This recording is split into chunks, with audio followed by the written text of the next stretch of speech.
They are a Carolina coast icon. Their scientific name, Uniola paniculata. But to most of us, they're simply known as sea oats. They get that name from the tassel of oat-looking seeds that adorn the tips of the plant.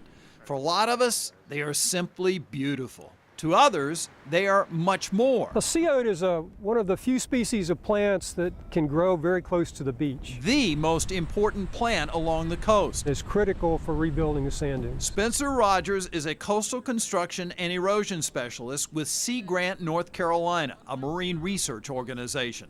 Spencer co-authored the Dune book, which provides in-depth information about dunes and dune vegetation. To look at the advantages of the sea oats, their major advantage along the coast is they trap sand. When you think of plants in erosion further inland, many people typically think of a plant's roots as holding soil together, stabilizing the soil, and controlling erosion.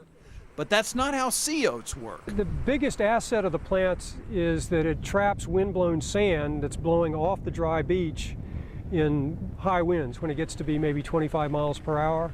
The wind is going to blow sand off the dry sections of beach, and it's trapped by these stems and root systems. So it's not the roots, but the sand trapping capacity along the base of sea oats that allows sand to build up. As soon as the wind started blowing, we would see it starting to trap sand. And as a result, dunes form. Dunes are our primary protection from the bigger storm events.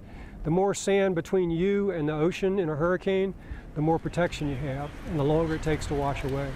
So if the dune's big enough, it never makes it to the house. Oh, and all those fences you see out along the coast? The sand fence is just a man-made version of the wind trap created by the stems of the sea oats. So all you have to do to trap sand is slow down the wind in the first 6 inches above the surface, and both the stems and the slats in the sand fence do that quite nicely. But sand fences last only a few years, while sea oats can last indefinitely. And that's something else considering the environment they grow in. Harsh and extreme, one that would kill almost anything else. That would be the temperature. It can get to be over 140 degrees on the sand surface. There's very little nutrients in the sand, so there's not much to encourage the plant to grow. It's constantly getting burial, which kills most plants. And the surface sands are very, very dry, so there's not much water out here either. This plant just loves it. In other words, the sea oat is truly a super plant. That is, as long as it's on the coast. It's a super plant for right here. What it doesn't do is compete well. You can carry this back to Charlotte and grow it in your front yard, but it doesn't compete well with the rest of the stuff in your yard, so it'll eventually die off. It just doesn't like crowded conditions and competition. Out here, it has no real competition to speak of. It thrives on its own. People do try to grow sea oats outside the coast, taking them from their natural environment and transplanting them elsewhere.